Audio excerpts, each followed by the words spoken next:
Are you ready for today's story? Let's go!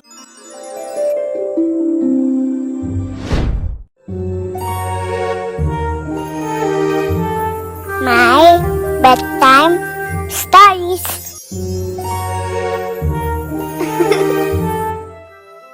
Read with me as we make the world more magical, one story at a time. North Pole, written by Lindsay Yacovino and Courtney D'Annunzio, illustrated by Caitlin Terry.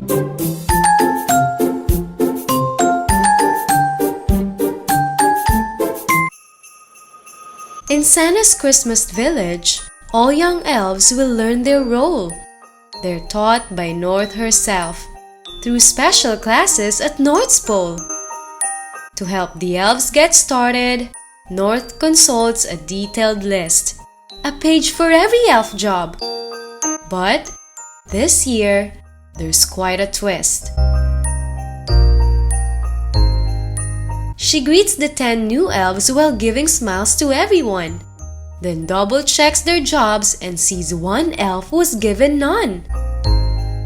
As North is taking roll, each name and job are closely paired. Left standing all alone is Tess, appearing very scared. Without a job assigned to me, what elf will I become? And should I pick my favorite? Or perhaps just sample some? With North by Tess's side, they'll surely figure out this test. We'll try each job together, then we'll choose what fits you best. So, North and Tess begin with what is every elfie's dream, creating sweets all day as part of Santa's twisting team. Soon, Tess is watching Cooper, twister of the candy canes, his quickly curling sticks of mint as Head Elf North explains. And then, it's Tess's turn to make a classic taffy twist. Instead of canes of candy, she has knots around her wrist.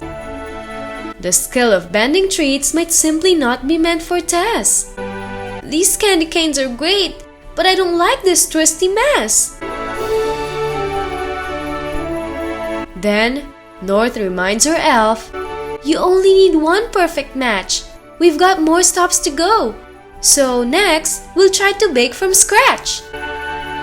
Then, Tess and North will follow all the smells of baking sweets, and Tess can do a baking test to join the shop of treats. Across from Tess is Grady, baker of the gingerbread. "I'm so excited!" Tess declares. "Let's bake a Christmas spread!" Her apron fastened snugly, she gives all her eggs a break, while waiting for her cookies, though her oven starts to shake. The shop and Tess are covered with a sticky cookie goo. Then Tess remembers something. It said add 1 cup, not 2! To twist and bake desserts may not be every elfie's niche.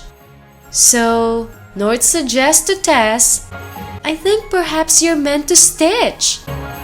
The sound of elf-like giggles from the stitchery they hear. It's where the underwear is sewn and stored in heaps, each year. The newest seamstress Emma, stitcher of the underwear, has speedy sewing skills that maybe Tess will come to share. One underwear design has polka dots and shiny thread. Tess sews a nice pink undie which adorns her dress instead. "I guess I'm not for sewing undies," says a laughing Tess. And North is smiling with her at the funny messed up dress. "Come, Tess, I have a new idea that just might work for you. Let's go to Santa's workshop, where you'll hammer, build, and glue." The sound of tap-tap-tapping welcomes North and Tess inside, and greeting Tess is Builder Ben, a first-rate building guide. So Tess's job is simple, to construct the perfect train.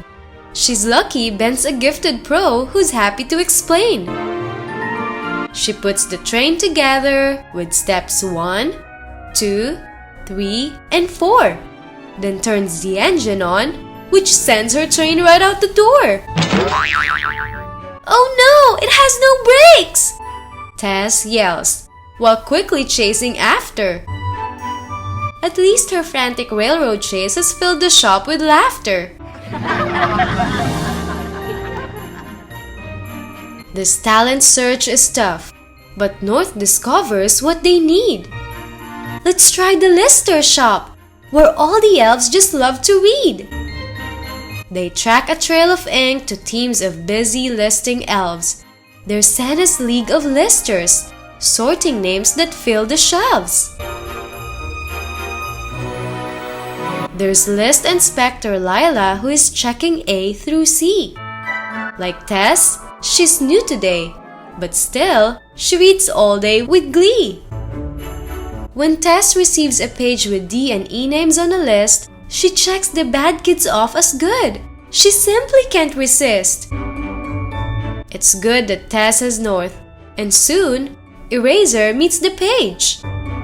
"Perhaps it's best," says North to Tess, "to only check their age." The elves just keep on listing. Tess by now is grinding too. Remembering her friends, she understands what she should do. Among the piles of paper, she has found some crumpled wrap. And only minutes later, all her doodles fill each scrap. Upon the wrapping, Tess has drawn the elves she met today. Each face and name exactly right in every single way. When North returns, she finds a happy elf who loves to draw. It's Tess, who's sketching portraits, leaving North to stare in awe. Her special skill is clear, and North has figured out her part. "You're Tess the Tagging Elf! You'll simply use your love of art!" They travel around the pole where Tess will do her favorite thing. She'll join the tagging troupe who love to tag the gifts and sing. A stack of gifts is waiting with some tags and markers too, for Tess, who's getting started making tags for kids like you. She decorates each name tag with a holiday design, then adds the perfect bow and ties each one with stripy twine. Since Tess has found her team, it seems that North has done her job. She watches Tess embrace her role, then turns to grab the knob. But just as North is leaving, tagging Tess makes sure to say, "I'm lucky you are head elf, North. I've found my elfie way." It's time for North to leave and go to help another elf, since after all, it is her task to lead them all herself. The sun begins to set, and then it's North who says, "Good night, and welcome to North's Pole." She adds, "Sweet dreams to all. Sleep tight."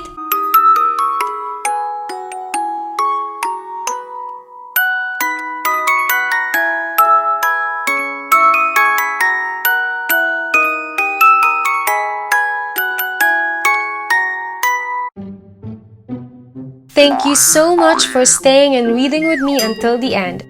Please give this a thumbs up if you enjoyed this and share it with your friends so we can all read along together. See you on our next one. Bye!